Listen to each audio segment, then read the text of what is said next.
ಒಂದು ಏನೋ teaser release ಆಗಿದೆ. ಸೊ ಅಗಳಿನಿಂದ ಅನ್ನದ ಪರೀಕ್ಷೆ ಅಂತಾರಲ್ಲ ಹಾಗೆ. ಸೊ ಅಗಳು ಬೆಂದಿದೆ, ಅನ್ನ ಆಗಿದೆ ಅಂತ ಅನ್ಸಿದೆ ನನಗೆ. ಸೊ ಈಗ ಎಲ್ಲರಿಗೂ ಉಣಬಡಿಸ್ತೀವಿ. ಬರೀ ಅನ್ನ ಮಾತ್ರ ಬಡಿಸಲ್ಲ, ಸಾರು, ಹುಳಿ, ಅದಕ್ಕೆ ಏನೇನು ಬೇಕು ಮಸಾಲೆ ಎಲ್ಲವೂ ಇರುತ್ತೆ. ಸೊ ಅದು ಥಿಯೇಟ್ರಲ್ಲಿ ಬಂದು ನೋಡ್ಬೋದು. ಬಹಳ ಚೆನ್ನಾಗಿದೆ. ರಾಜು, ಕಂಗ್ರ್ಯಾಚುಲೇಷನ್ಸ್. ಯೂಶಲಿ ಹೊಸಬ್ರು ಬಂದೊಂದು ಕತೆ ಹೇಳಿದಾಗ ನಮ್ಗೊಂದು ಏನೋ ಒಂದು ಇರುತ್ತೆ, ಇವ್ರು ಮಾಡ್ತಾರ ಸರಿಗ್ ಮಾಡ್ತಾರ ಇಲ್ವಾ, ಏನೋ ಒಂದು ಇರುತ್ತೆ. ಬಟ್ ರಾಜು ಹೇಳಿದಾಗ ಕತೆ ಚೆನ್ನಾಗಿತ್ತು. ಅಫ್ಕೋರ್ಸ್ ಪಾತ್ರ, ನಾನು ಪೊಲೀಸ್ ಪಾತ್ರ ಮಾಡ್ಲೇಬೇಕಾ ಅಂತ ಹೇಳಿದೆ. ಇಲ್ಲ ಸರ್, ನಿಮ್ಮನ್ನ ಮನಸ್ಸಲ್ಲಿ ಇಟ್ಕೊಂಡೇ ಬರ್ದಿದ್ದು ಅಂತಾರೆಲ್ಲ ಹೇಳಿದ್ರು. ನಾನು ಅದನ್ನೆಲ್ಲ ಹೇಳಿದೆ, ತುಂಬಾ ಜನ ಈ ತರ ಎಲ್ಲ ಹೇಳ್ತಾರೆ ಹಾಗೆ ಹೀಗೆ ಅಂತ. ಬಟ್ ಒಂದು ನಂಬಿಕೆ, ಏನೋ ಒಂದು ಮಾಡ್ತಾ ಇದ್ದಾರೆ ಅನ್ನೋದು ಸರಿ, ಎಲ್ಲ ಒಪ್ಕೊಂಡೇ ಹೋದೆ. ಬಟ್ ಶೂಟಿಂಗ್ ಹೋದಾಗ ಒಂದಷ್ಟು ಕೆಲಸಗಳು ತುಂಬಾ ಚೆನ್ನಾಗಾಯ್ತು. ಅಂದ್ರೆ ಹಿ ವಾಸ್ ವೆರಿ ಪರ್ಟಿಕ್ಯುಲರ್. ನನ್ನ ಶಾರ್ಟ್ ಹೀಗೆ ಬೇಕು, ಮಾತು ಕೂಡ ಹೀಗೆ ಬೇಕು ಅಂತ. ರಘು ನಡಿವಳ್ಳೆಯವರು ಅದ್ಭುತವಾದ ಮಾತುಗಳನ್ನ ಬರೆದಿದ್ದಾರೆ. ಸರ್, ನನ್ನ ಮಾತು ಇದೇ ಶೈಲಿಲೇ ಬೇಕು ಅಂತ ಕೇಳಿದಾಗ ನನಗೆ ಇಲ್ಲ ಅಂದ್ರೆ ಒಂದು ಪಕ್ಕ ಕನ್ವಿಕ್ಷನ್ ಇದೆ ಅಂತ ಅರ್ಥ ಆಯ್ತು. ಸರಿ ತಪ್ಪು, ಇದು ಓಡ್ಲಿಲ್ಲ, ಅದೆಲ್ಲವೂ ಸೆಕೆಂಡರಿ. ಬಟ್ ಮನುಷ್ಯನಿಗೆ ಒಂದು ಫಸ್ಟ್ ಕನ್ವಿಕ್ಷನ್ ಇರಬೇಕು, ಅವ್ರ ಬಗ್ಗೆ ಒಂದು ನಂಬಿಕೆ ಇರಬೇಕು. ನಾನು ಈ ಥರದ ಸಿನಿಮಾನ ಈ ಪಾತ್ರದ ಮೂಲಕ ಹೀಗೆ ಹೇಳಿಸಿ ಹೀಗೆ ಕನ್ವಿನ್ಸ್ ಮಾಡ್ತೀನಿ ಅಂತ ಅದೊಂದಿದೆ. ಅದು ನಂಗೆ ಭಾಳ ಖುಷಿ ಆಯಿತು ನನಗೆ. ಅದಾದಮೇಲೆ ಅಫ್ಕೋರ್ಸ್ ನಮ್ಮ ಕಾರ್ತಿಕ್, ನೀವು ಅವಾಗಲೇ ಹೇಳ್ತಾ ಇದ್ರಿ ಕಣ್ಣಲ್ಲಿ ಅಭಿನಯಿಸೋದು ಅಂತ.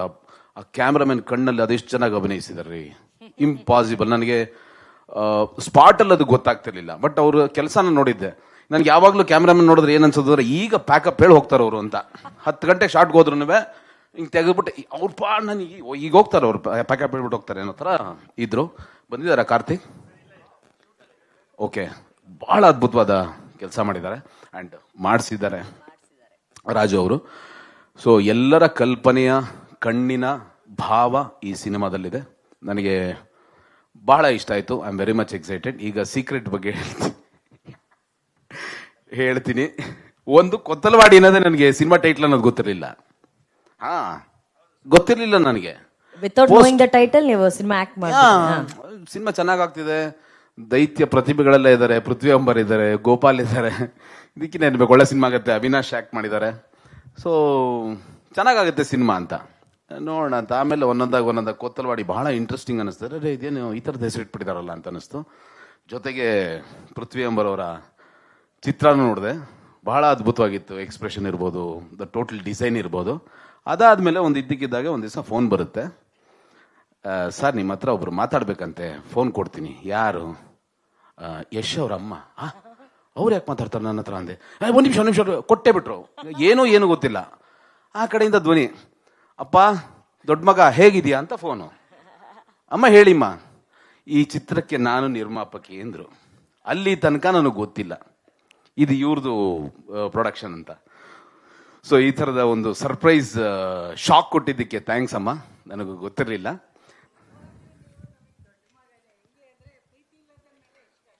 ಪ್ರೀತಿ ಇಲ್ಲದ ಮೇಲೆ ಹೇಳಿ ಯಶ್ ಸರ್ ಅಣ್ಣ. ಹೌದು ಯಾ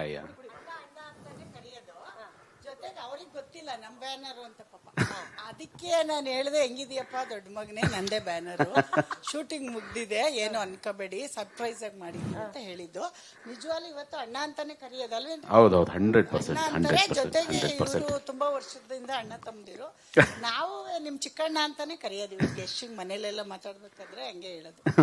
ನೋಡಿ, ಆ ಪ್ರೀತಿ ಒಲವನ್ನ ಇಟ್ಕೊಂಡು ಅವ್ರ ತಾಯಿ ನಿಮ್ಮ ಮೊದಲನೇ ಮಗ ಅಂತಾನೆ ಹೇಳಿ ಕರೆದಿರೋದು. ಹೇಳಿ ಡೈರೆಕ್ಟರ್ ಸೆಲೆಕ್ಷನ್ ಇವರು ನನಗೆ. ಹೌದು. ಅವರು ಇವರು ಯಾರು ಇನ್ನೊಬ್ರು ಗೋಪಾಲ್ ದೇಶಪಾಂಡೆ ಅವರಿದ್ದಾರೆ, ಅವ್ರು ನಮ್ಗೆ ಸ್ವಲ್ಪ ಆಟ ಆಡ್ಸೋರು. ಅಂದ್ರೆ ಹೆಂಗೆ ಅಂದ್ರೆ ಅವ್ರಿಗೆ ಬೇರೆ ಸಿನಿಮಾಗೆ ಕಮಿಟ್ ಆಗ್ಬಿಟ್ಟಿದ್ರು. ಗೋಪಾಲ್ ಸರ್, ನೆಕ್ಸ್ಟ್ ಸಿನಿಮಾ ನಿಮಗೆ ಚಾನ್ಸ್ ಇಲ್ಲ. ನನಗೆ ಒಳ್ಳೆ ಪಾಯಿಂಟ್ ಹೇಳಿದ್ರಿ ನೋಡಿ. ಇವಾಗ ಕರಿತೀನಿ, ಗೋಪಾಲ್ ಸರ್ ದಯವಿಟ್ಟು ಸ್ಟೇಜ್ ಮೇಲೆ ಬನ್ನಿ. ಅವ್ರು ಏನ್ ಮಾಡೋರು ಪಾಪ, ಇಲ್ಲ ನನಗೆ ಬೇರೆ ಕಮಿಟ್ಮೆಂಟ್ ಇದೆ, ದಯವಿಟ್ಟು ಬಿಟ್ಬಿಡಿ ಅನ್ನೋ.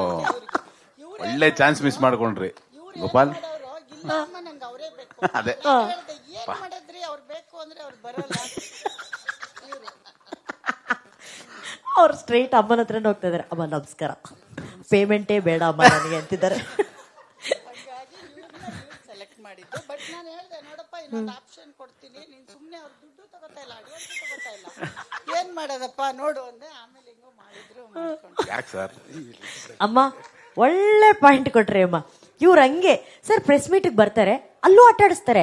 ಸ್ಟೇಜ್ ಮೇಲೆ ಬಂದ್ರೆ ನಾನ್ ಬರಲ್ಲ ಅಂತಿರ್ತಾರೆ. ಇಲ್ಲ ಅಲ್ಲಿ ಮೇಲ್ಗಡೆ ಪಕ್ಕದಲ್ಲೂ ಕೂತ್ಕೊಳ್ಳಲ್ಲ ಅಂತ ಇದ್ರು. ಬನ್ನಿ, ಹೌದು, ಪ್ರಾಬ್ಲಮ್ ನಿಮ್ಗೆ? ಮಾತಾಡಿ.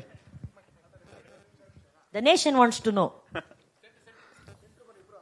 ಅಲ್ಲ, ನಾನು ಇಷ್ಟು ತೊಂದರೆ ಕೊಟ್ಟಿದ್ದೀನಿ ಅಂತ ನನಗೆ ಇವತ್ತೇ ಗೊತ್ತಾಗಿದೆ. ಇಲ್ಲ, ಈಗ ಗೊತ್ತಾಯ್ತು. ಬಟ್ ತುಂಬ ಖುಷಿ ಆಗ್ತಾ ಇದೆ.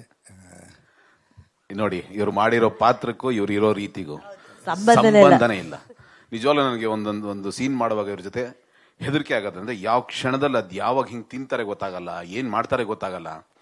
ಓಕೆ, ಈ ತರದ ಏನೇನೋ ಹೇಳಿದ್ನಲ್ಲ ಸೀಕ್ರೆಟ್ ಆಶ್ಚರ್ಯ, ಅದರಲ್ಲಿ ಇವರು ಒಬ್ರು. ಥ್ಯಾಂಕ್ ಯು, ಇವ್ರ ಜೊತೆ ಆಕ್ಟ್ ಮಾಡೋದಕ್ಕೆ ನಂಗೆ ಒಂದು ಅವಕಾಶ ಕೊಟ್ಟಿದ್ದಕ್ಕೆ ಡೈರೆಕ್ಟ್ರು. ಅಣ್ಣಮ್ಮ ನಿಮಗೂ ಕೂಡ ಥ್ಯಾಂಕ್ ಯು.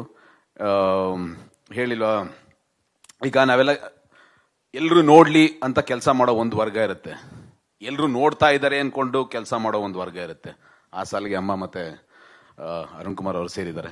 ಯಾಕಂದ್ರೆ ಮಗನ ಕೀರ್ತಿ, ಪ್ರತಿಷ್ಠೆ ಮತ್ತೆ ಅವರ ಟ್ಯಾಲೆಂಟು ಎಲ್ಲವೂ ಗೊತ್ತು ಅವ್ರಿಗೆ. ಜಗತ್ತವ್ರನ್ನ ನೋಡುತ್ತೆ ಅಂತ ಗೊತ್ತು. ಅದಕ್ಕೆ ಹೇಗೆ ಕೆಲಸ ಮಾಡಬೇಕು ಅನ್ನೋದು ಅವ್ರಿಗೊಂದು ರೆಸ್ಪಾನ್ಸಿಬಿಲಿಟಿ ಇದೆ. ಅದೆಲ್ಲ ಇದ್ದಾಗಲೇ ಈ ಥರದೊಂದು ಅಚ್ಚುಕಟ್ಟಾದ ಒಂದು ಜವಾಬ್ದಾರಿಯುತ ಕೆಲಸ ಆಗುತ್ತೆ ಅಂತ ನನಗನ್ಸುತ್ತೆ. ಎಲ್ಲರಿಗೂ ಒಳ್ಳೇದಾಗ್ಲಿ. ನಾನಂತೂ ಕಾಯ್ತಾ ಇದ್ದೀನಿ. ಬಹಳ ಖುಷಿ ಆಯಿತು ಟೀಸರ್ ಇವತ್ತು ನೋಡಿ, ಬಹಳ ಮುದ್ದಾಗಿದೆ. ಆ್ಯಂಡ್ ಕಾವ್ಯ ತುಂಬ ಚೆನ್ನಾಗಿ ಆ್ಯಕ್ಟ್ ಮಾಡಿದ್ದೀರಾ. ಆ್ಯಂಡ್ ಎವ್ರಿಬಡಿ ಇಲ್ಲಿ ಅಸೋಸಿಯೇಟ್ಸ್ ಎಲ್ಲ ನೋಡಿದೆ, ಬಹಳ ಆ ಚಾಮರಾಜನಗರದ ಶೆಕೆನಲ್ಲಿ, ಆ ಮರಳು ದಂಡೆನಲ್ಲಿ ಒದ್ದಾಡ್ತಾ ಇದ್ದಿದ್ದು, ಕೆಲಸ ಮಾಡ್ತಾ ಇದ್ದಿದ್ದು, ಎಲ್ಲರೂ ಕಷ್ಟಪಟ್ಟು ಕೆಲಸ ಮಾಡಿದ್ದಾರೆ. ಆ್ಯಂಡ್ ಇವ್ರ ಬಗ್ಗೆ ನಾನು ಹೇಳಬೇಕಾಗಿಲ್ಲ, ನೋಡಿದ್ದೀರಿ. ನೋಡಿ ಹೆಂಗಿದ್ದಾರೆ, ಇದಕ್ಕೂ ಮಾಡಿರೋದಕ್ಕೂ ನೋಡಿ, ಸಿನಿಮಾ ನೋಡಿ ಗೊತ್ತಾಗತ್ತೆ ನಿಮ್ಗೆ. On stage silent, on screen violent. ಯಪ್ಪ, ಭಯಂಕರ. Yes, thank you. ಎಲ್ರಿಗೂ ಒಳ್ಳೇದಾಗ್ಲಿ. ಅಮ್ಮ ನಿಮ್ಗೆ ಎಸ್ಪೆಷಲಿ ನಿಮಗೆ ಒಳ್ಳೇದಾಗ್ಲಿ. ಅನ್ಕೊಳ್ಳೋದಲ್ಲ, ಅನ್ಕೊಂಡಾಗೋಗಿದೆ. ಅದು ಮುಂಚೆ ಅನ್ಕೊಂಡ್ಬಿಟ್ರೆ ನೀವು ಕಾಸು ಕೊಡಲ್ವೇನೋ ಅಂತ ಸುಮ್ಮನಾಗ್ಬಿಟ್ಟಿದ್ದೆ ಅಷ್ಟೇ. ಈ ಕಾಸೆಲ್ಲ ಬಂದಾಗಿದೆಲ್ಲ ನಮ್ದೇ ಅಮ್ಮ. ನೀವು ಮುಂಚೆನೆ ಸರ್ಪ್ರೈಸ್ ಕೊಟ್ಟಿದ್ರೆ ಬೇರೆ ತರ ಇರೋದು ನಮ್ಮ ಮನೆ ಸಿನಿಮಾ, ಅಥವಾ ನಮ್ಮ ಅದಕ್ಕೆ ಪ್ರತಿಕ್ರಿಯೆ. ಯಾಕೆ ಅದಕ್ಕೆ ಇಲ್ಲಪ್ಪ, ಛೇ, ನೀವು ತಮ್ಮ ಅನ್ಬಿಟ್ಟು ಈ ತರ ಎಲ್ಲ ಹೇಳಂಗಿಲ್ಲ ನೀವು. ಅಲ್ಲಲ್ಲ, ಅವೆಲ್ಲ ಹೇಳಂಗಿಲ್ಲ ಅಂದೆ. ಸೊ ಈ ತರದ್ ಇನ್ನೊಂದಷ್ಟು ಒಳ್ಳೊಳ್ಳೆ ಸಿನಿಮಾಗಳು ಮಾಡಿಮ್ಮ. ಎಲ್ಲಾ ಸಿನಿಮಾದಲ್ಲೂ ನಂಗೆ ಒಂದು ಪಾತ್ರ ಕೊಡಿ ಅಷ್ಟೇ. ನಂದೊಂದು ರಿಕ್ವೆಸ್ಟ್, ಅಮ್ಮನ ಹತ್ರ ಒಂದು ಲೇಪಲ್ ಮೈಕ್ ಹಾಕಿ ಇಟ್ಬಿಡಿ. ಅಮ್ಮ ಅವಾಗ ಮಾತಾಡ್ತಾ ಇರೋದೆಲ್ಲ ಪಂಚ್ಗಳು ಸಾಕಾಗಿದೆ, ನೇರ ನುಡಿ. Thank you thank you so much.